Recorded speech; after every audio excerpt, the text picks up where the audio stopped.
Number 3, मुकम्मल रूहानी वजीफा, नौकरी, कारोबार, कर्ज, बंदिश, गुर्बत के लिए अमल का वक्त, तहज्जुद के वक्त या इशा की नमाज के बाद वजू के साथ अदब बैठें, दिल को सुकून दें और नियत करें कि या अल्लाह मैं तुझे तेरे नामों से पुकार कर रिज्क, नौकरी, कारोबार, खुशहाली और बंदिशों से निजात मांगता हूँ। अमल का तरीका, सबसे पहले दरूद इब्राहिमी 11 बार मोहब्बत से दिल लगाकर पढ़ें, फिर 2 रकत नफल नमाज हाजत, हदिया, मोहम्मद आले मोहम्मद इस तरह अदा करें कि हर रकत में सूरह फातिहा के बाद आयतुल कुर्सी 7 बार पढ़ें और सलाम फेरने के बाद सूरह इखलास को 100 मरतबा पढ़ें। ये अल्लाह की तौहीद का ऐलान है जो खलूस का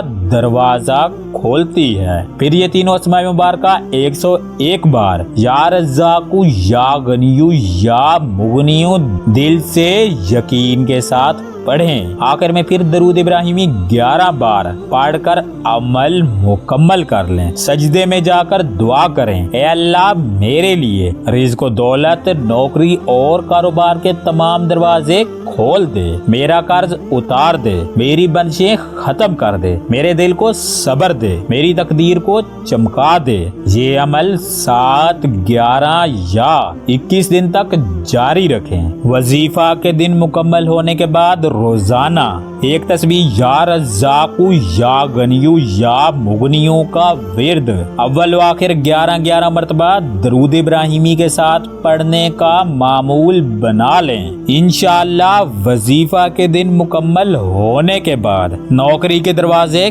खुलेंगे, कारोबार में बरकत, वुसात और तरक्की, बंदिशों से निजात, कर्ज खत्म, गुर्बत से खलासी, जिंदगी में खुशहाली, सुकून, इज्जत और सबसे बढ़कर अल्लाह का कुर्ब और दिल की रोशनी हासिल होगी।